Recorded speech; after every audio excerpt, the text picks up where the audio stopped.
Hi there, and welcome back to the Hub of Junior Golf Podcast. I'm Ryan Burr, joined as always by the founder of the Junior Golf Hub, Roger Nick. Roger, boy, there is a special something in the air when you get to this week in April every year, certainly for so much of the country, so much for the world, really. The Masters is the official start of the golf season, certainly for golf junkies like yourself and me. It's a 365-day year.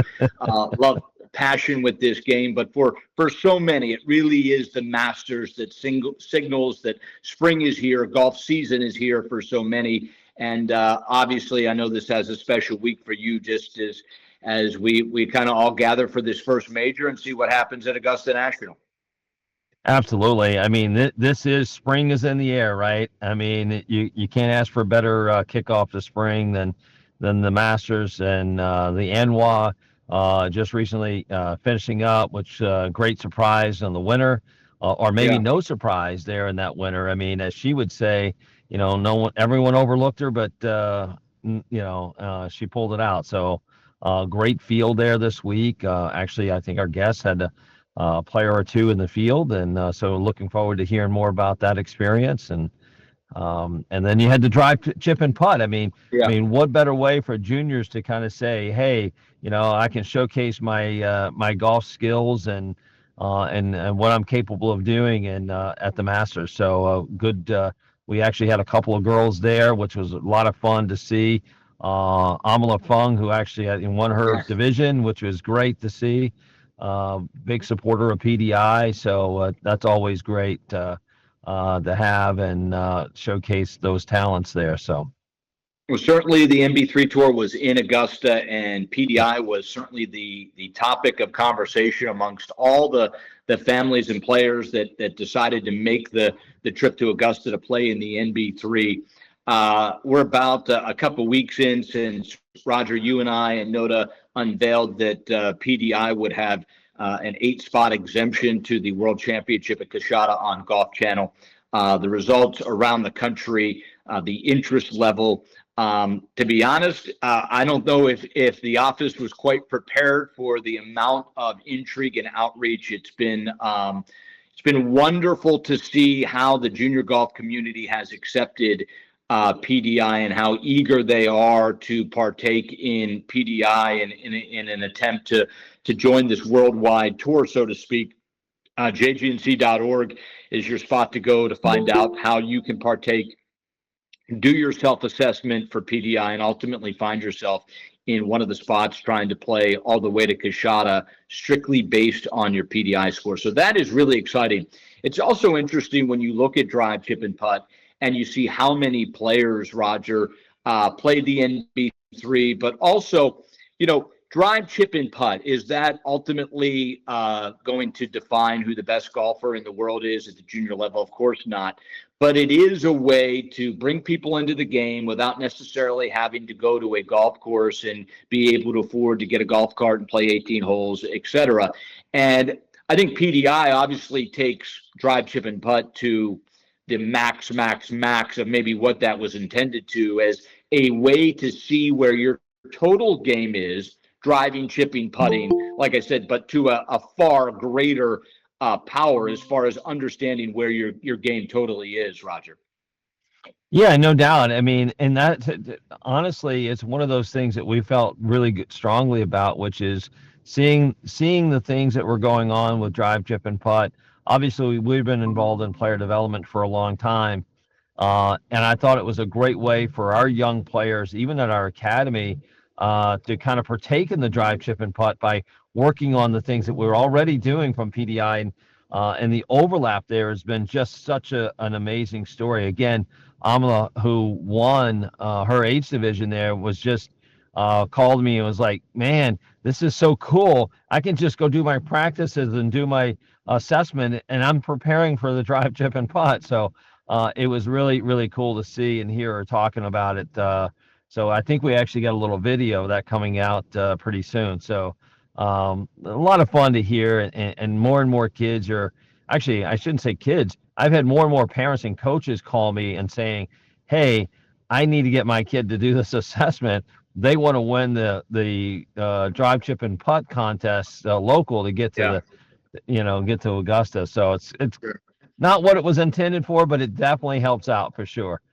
For sure. Welcome in our guest this week Yeah. on the Hub of Junior Golf podcast. Welcome in the head coach of the NC State Wolfpack on the women's side, Darby Sligh. And Darby, great to have you on the program. Roger had mentioned when we came on this morning a little bit about you and the program you're building, taking over a year ago or so, over a year and a half ago. But already players making it to ANWA at Augusta National, and amateur women's golf. No PGA Tour U yet. We certainly hope that's coming. But where do you kind of feel ANWA and just the spotlight that amateur women's golf is under in the U.S. right now? Thanks for having me on, guys. Special to be here. It's an incredible tournament. Having grown up in women's golf, getting to see that final round this year. I grew up in the Augusta area from North Augusta, so we actually worked there during high school. So I've been out to Augusta National many, many times.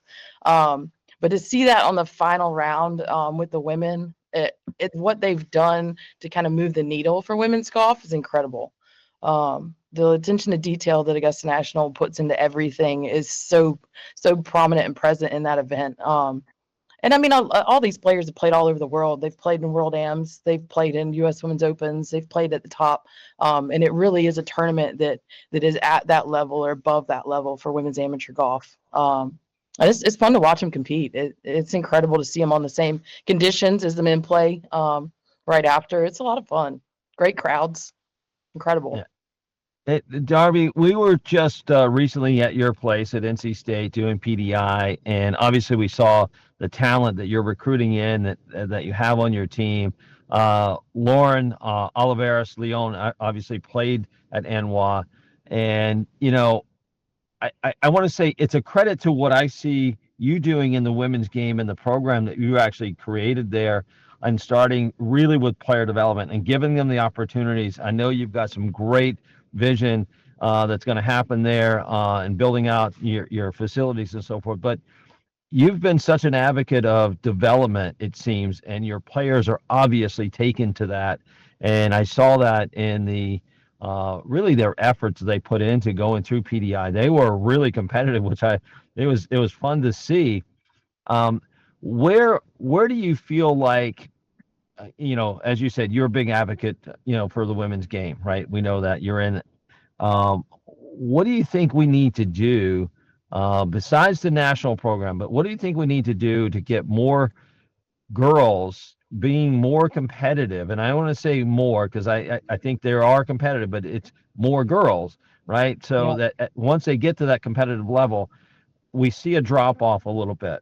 I know there's been a little bit of a tick up as far as the overall, but competitive girls golf, we see that drop off. And I know, speaking with Ryan and some other tour, operators, NB3's done a phenomenal job with highlighting the women's game in the national championship, which is, I think, one of the best run events in the country, if not the world, for girls. What do we need to do more? What do we need to keep them playing competitive? Because there are tournaments that are dropping off because of participation at the competitive level, not the recreational, but the competitive level. What do we need to do different? I think a couple of really good things are happening. In the U.S., the development for the U.S. national team, that's decades late, in my opinion. So what they're doing now, creating a regional system. We had it a little bit in the southern states, Texas, California, the Carolinas, Florida. We had state teams that would travel to U.S. girls juniors and U.S. boys juniors and that type of thing. But I think creating a team network sooner, it gets kids. It's a lonely sport, and the boys don't seem to have a problem with it, but the younger girls, it's a real barrier to entry past a certain point. I'd say probably in that elementary to early middle school age, where you can't gamify everything, but you can make it more of a team atmosphere. They're doing that a lot at First Tees and other places around the country better than they ever have been. But I think the connection piece, and we talk about connection a lot in our program, but that's what gets kids in the game and staying in the game, is being connected not just to the game itself, but the community that surrounds it and supports it, the people that are playing within it.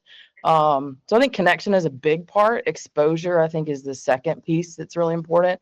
And you've seen that in women's sports in general. Caitlin, on the women's basketball side, absolutely blew up women's basketball in the last 3-4 years. And you're seeing the type of TV numbers that we were seeing at a high men's level. And I think there's the capacity for that, maybe not all the way in women's golf, but in women's sports in general, to kind of create some energy around it. And that's definitely more than it ever has been. But I think the exposure and the connection probably are the two biggest areas we can still run through. Getting the national championship televised and coupling with the men, I think, was a big deal. Because we do have eyeballs on the men's side that we can share on the women's side. And you see that a lot, even walking around the grounds at Augusta National on Sunday and listening just in the galleries of a lot of the guys talking. There are a lot of middle-aged men enjoying Augusta National, but they're talking about women's golf. And I think that's important because they're exposed to it at a very high level where they can't believe how good they are. And we live it every day, And so I think the exposure of that is so huge, so huge. Yeah. But Ryan, you know better. I mean, you're in the TV land, but I believe I just saw a blurb where the ANWA's viewership was super high. I mean, it was double of what it was last year. I don't know the number right off the top of my head, but it had a great viewership. No, I mean, I think, Darby hit it absolutely on the head that there is an awareness right now. And I do credit, there's a unicorn factor with Caitlin Clark and what she did for basketball, especially college basketball. And then obviously her numbers when she went to the WNBA took off. But there is a broader picture than that of people that never watched women's sports before are now just more open to it because of how much fun they've had watching her. And I think you saw a direct link to that at ANWA. I do believe that college golf is the sleeping giant for both men and women. I think there are a couple big mistakes that are currently being made as far as television in college golf that is leading to it maybe not being as successful as it can be. It's tough to follow a sport that just periodically kind of out of the blue shows up on television. People are a little bit more, much like the Masters, much like people are calendar people that like to know that, oh, yeah, isn't ANWA on today? It's Saturday before the Masters. Yeah, okay, drive, chip, and putt, it's Sunday before the Masters. Like, our lives have become so busy with so many different things. There has to be something that goes off in our head that reminds us to, hey, put the television on. And I think college golf is missing that right now. To Coach's point, having the NCAA championship is a good first step. I'll be broadcasting the ACC championships, Coach, for both men and women on the ACC network. That's a little step, but throughout the regular season in the fall and spring, I think television and college golf can do more. I want to ask you, Coach, as you come in mid-season and try to rebuild a program, you certainly have your own philosophies on what it's going to take to be a big winner at NC State. When you arrived as the head coach, what's the first thing you kind of put a circle around and say, we need to do this better if we are going to compete with, just in your conference, which has so many amazing teams? What is it that you said we need to change, we need to get better, we need to instill to compete? Yeah, I mean, I was in a unique position to be under Paige Marsh while she was finishing out her career, and so I knew the brand early, being recruited here a long time ago. It's a specific brand located in the middle of ACC territory, and much larger, sometimes more decorated brands. And so I think it takes a unique player to play and compete here. We have a little bit of the blue collar underdog mentality here, but we're really high tech. And so I think it's a unique combination for us to find players that want to grind and compete and just get in the dirt. And so we were looking for that player the entire time I've been here. I think the biggest change for us is probably just our styles of coaching.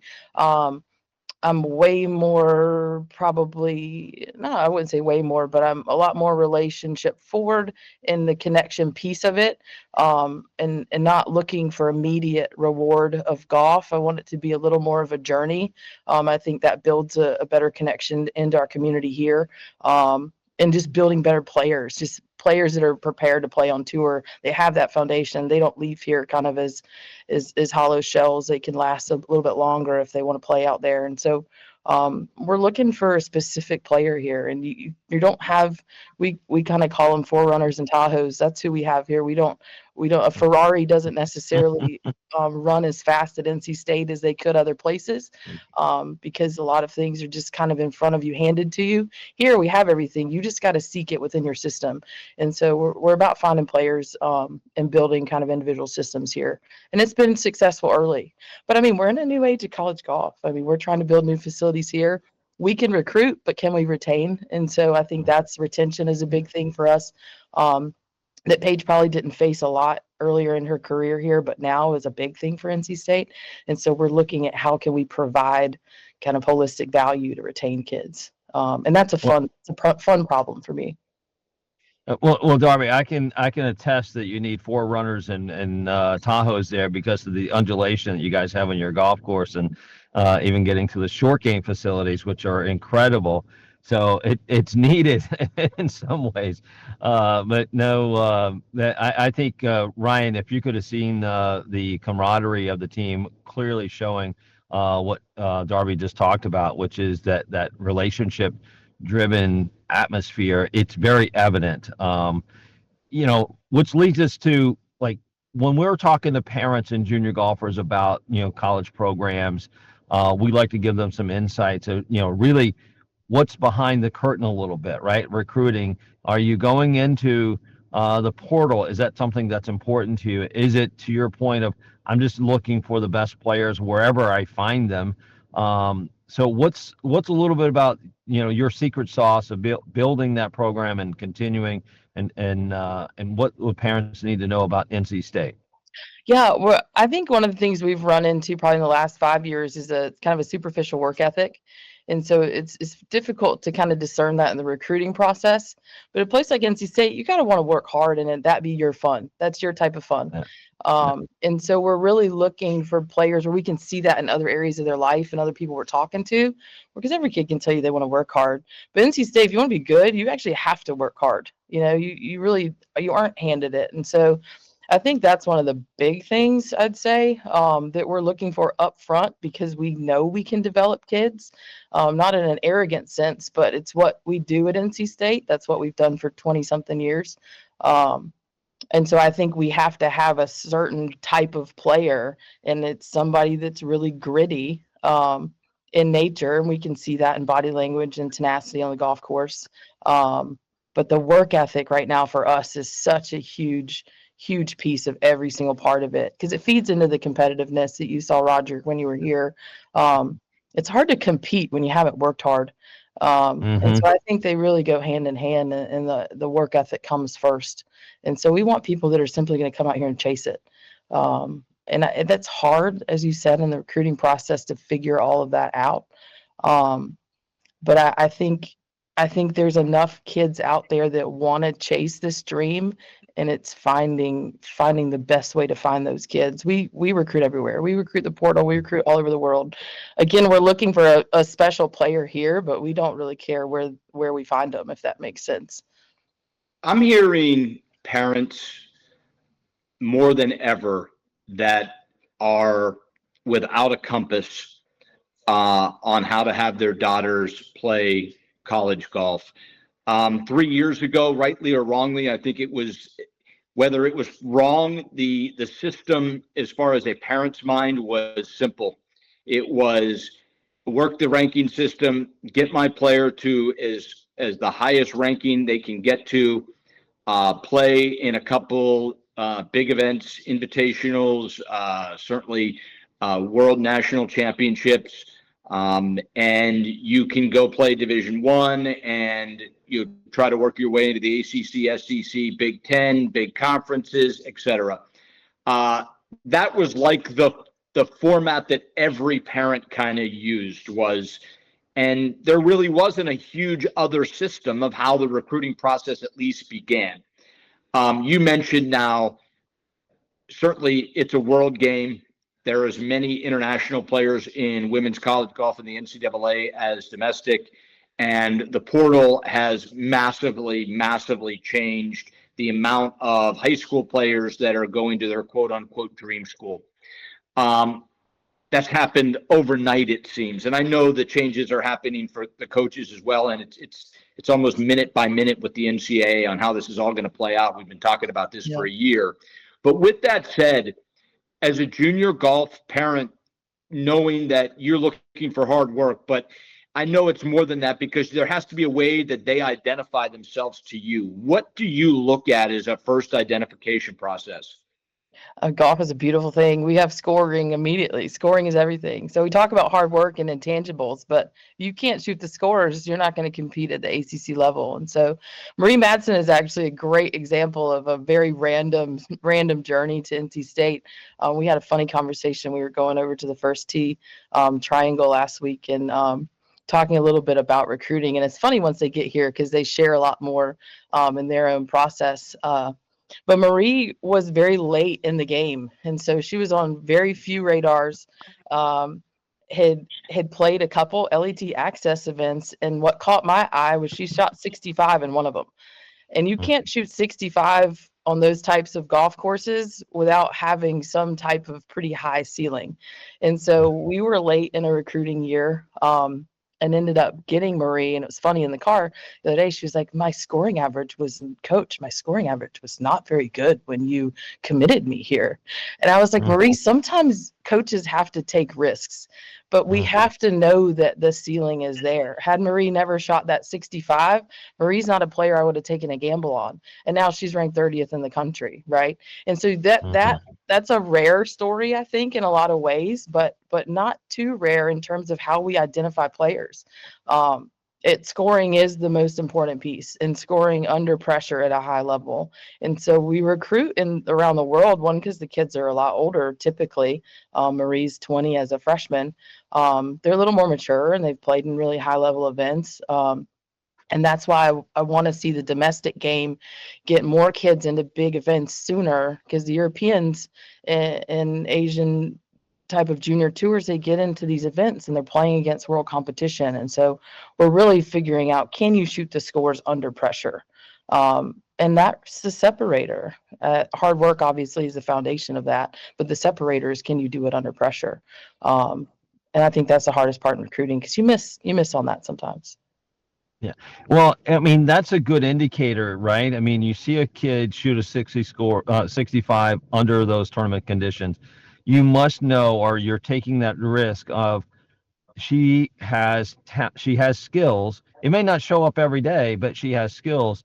And that is actually one of the reasons why we created PDI, right? Because we know so many more players out there are sitting there with so much skill, but just haven't.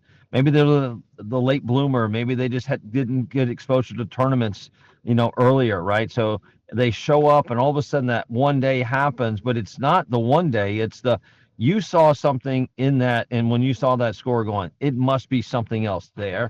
And I think that's one of the reasons why we created PDI, is to help coaches actually even solidify that, right? Okay, you had a 65, maybe your scoring average is 76, but man, you have the skills to shoot 65, and you have the skills to shoot 72 on a regular basis, which is going to be very helpful over the next 4 years for a college program, because that's going to get better, especially given a program like yours where you're coming in and you're challenging your players to get better, not because you demand it, it's because they demand it from themselves, because that's the type of player that you're selecting. Do you see PDI being a part of maybe a recruiting tool for you at some point? Yeah, I mean, and you were there obviously when we screened the girls, and we had both Marie Madsen and Lauren Olivares. Lauren's top 50 in the world rankings. Marie's 30th ranked in Clip Scoreboard right now. So high level players, but very different scores in the PDI, right? And so had I screened Marie early on in that process and saw her already in the 70s at that part of the process, and Lauren is in the high 50s, and you're looking at the different skill set they have, they're very Yeah. different players, top to bottom. I mean, the way they Yeah. think about the game, the way they think about shots, the way they think about their training, everything is completely opposite. And I think PDI exposed that piece of it. And so for high level coaches, where we're looking at so many different variables and editing those, you can see a great snapshot even at a high level. So at a junior level, you're exposing that even more so and seeing ceilings. Like, is this the ceiling, or can she break through that and create a new one? Yeah. So the idea ultimately is, and I'm just curious, if because it is apples to apples, coach, a PDI score of a 15-year-old is going to be on the same variables that one of your best players' PDI score is. So if every junior player, along with their ranking to start the process, had their sanctioned PDI score on available to coaches, how useful would that be in the process? And I'm not saying, well, we would just go by whoever had the highest PDI score, because obviously there's so many other variables in account. Right. But from a starting process, to be able to compare those PDI scores with your players that have already gone through the process, just as a contributing factor to where to start. I feel like as a college coach, the hardest part is, where do we start for our 2026 recruiting class? There's 17,000 girls playing around the world. How do we start? How much could that benefit? I think hugely, because we obviously, the scoring part is public. To have the breakout of the physical, I think, would be huge. Probably the most important piece for me as a coach would be able to see that, because we do a ton of testing, but it's when they get here. And so you may have already made the mistake in recruiting before you get the test, and you're like, oh my God, this kid can't jump. And it looks like they can't. And it's really hard in our space of time to create that. We can develop it, obviously, but if it's just kind of non-existent, or they're getting their power from a different source, I think seeing that broad jump and seeing some of the things earlier on, I think would be huge. Because then you have the full score and you break out a physical component for me, and then I have the scoring average. You can make some pretty high level assessments at our level, just with those three numbers. And obviously tournament finishes, but some of the different components of it, I think, would be phenomenal to have earlier on in recruiting, because we're having to figure out all that ourselves. Yeah. Coach, I know you're busy, and we appreciate your time, but could you give us three things that you would maybe impart on the audience of what these girls need to be aware of in this process? It's just the recruiting process in general. Yeah.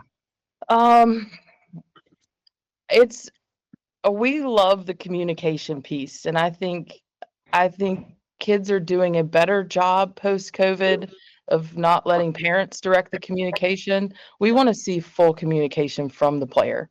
And you're starting your brand as a player when your decision to play college golf or beyond, your brand starts right there. And so thinking about it more of you branding yourself and how you want to present yourself to the public, how you want to communicate that brand to others, especially with the tie-in to social media and creating followers and a network. That stuff now has become so important. I mean, we're getting kids domestically that can get some corporate deals with as few as 3,000 followers. And so a lot of people want to avoid social media. I say run to it, but use it for your brand. That's something I wish I would have had the capacity to do much younger, because you look a little bit like an idiot at 41 trying to do it and build a social media following. Not that that's wrong, and I'm a little indifferent, but for kids now, I mean, that's a huge piece of the puzzle for what they're trying to do. So I say run towards the tech and the things that can push your brand forward. And the communication piece is such a huge tie-in to it, on how you're speaking with those around you about yourself and your game. Those are probably worth two things to me, Roger. Yeah. Nowadays, in terms of how you're communicating. Yeah. Now, one little thing on the social media part of it, right? And you mentioned something early, and I want to make sure that the message gets across, is you you want them to run to the brand, and I don't say you, and I say in general, right? It's important for them to kind of embrace that, right? But it's not the faux stuff, right? It's not the, hey, don't fake posting, don't fake what you're putting out there. Really be real so that when you get to wherever you might be going, that you're prepared for that, right? Versus, Yeah. I think that's one of the things you see a lot is the vain post. I'm working hard. Look at me. Look at my Instagram post at my practice session that I'm supposedly working so hard at, but it's just that, right? It's just a Yeah, I mean, you fallacy. have to back it up, right? And so I think it goes back to the work ethic we were talking about. We've got an Yeah. incoming player, Ellie Hildreth, from the Wilmington area, who's developed a huge social media following, and I think it started out as fun, and her content has developed into helping juniors with the recruiting process. And so Mm, it's the content is solid, and it's good advice, and it's backed up by the work. She does it by herself. She does all her own editing. So I've seen it work in that way where it's so yeah. powerful. And I think I was a non-believer until I kind of saw that process play out, because, like, to your point, Roger, that's what it looked superficial at first, but it really wasn't. There was so much behind it and underneath Mhm. it that was real and true. So I think you do have to be true to whatever you're putting out there. Absolutely. Awesome. Well, Coach, we thank you so much for coming on the Hub of Junior Golf podcast. Some great information, continued success. Look forward to seeing you at the ACCs and beyond, and keep it going. Thank y'all so much. Appreciate being on. All right, Yeah. appreciate Thank it. you, Darby. See you soon. See ya. Well, Roger, certainly there's no better testament, I think, for everything that the Junior Golf Hub and PDI are doing. I mean, if you could just clip, what Coach said about PDI and what that would mean for her to be able to look at a PDI score to go along with the recruiting process. It's not a question of if, just when this is going to become where every junior is almost required to have a PDI score, because that's what the coaches are demanding. Certainly, Darby did a great job of putting that into words of how important that would be to her in the process. So certainly that's got to be amazing for you to hear a coach speak in those terms. It really is. It's a little surreal. But you know what? When I think about all the hard work going into it and the years of spending and kind of uh, testing out those things, right? I mean, it is it's fun to hear. It's fun to see. It's actually even more to watch these young people and the players go through it. We just had the Advocates PGA Tour. We had their player development program, 8 guys just recently at the Golf Performance Center going through their full assessments. And the effort, the camaraderie, the um, seeing their eyes wide open to, wow, this is how I'm supposed to understand my game, right? This is what I'm seeing. Now I understand why, I may be missing some of these putts that I'm, missing or whatever it may be. But just fun to watch them see, go through it. It was great watching Darby and her team go through it, and the camaraderie and the competitiveness and what we're doing with MB3. I'm so excited about the getting the messages, getting phone calls from parents going, is this Sure. real? Are you really doing this? And, so excited about going, wait a minute, I can just go there. Yeah. And you can practice it, by the way, Right. practice it as often as you can. So when you get there to the event, you actually are going to go through it and have a chance to get into the national championship. And I Right. think So, that's fun. yeah, jgnc.org. We're up and running. A free PDI self-assessment app. That's the key here. You just go to jgnc.org. Get your child the app. As Roger said, it's a process. Do it, put your score in, do it the next day, see if you can beat it. And ultimately, we're going to be taking 8 players directly to the World Championship on Golf Channel because of their PDI score. So extremely excited. JGNC.org, Junior Golf Hub. It's revolutionary, to say the least. So we thank Coach Darby for coming on. She's infectious. Her attitude, no doubt, she's going to build a winner at NC State. So We thank her today. We thank you, as always, Roger. And for our director, producer, Michael Nick, I'm Brian Burr saying until next week, this has been the Hub of Junior Golf Podcast.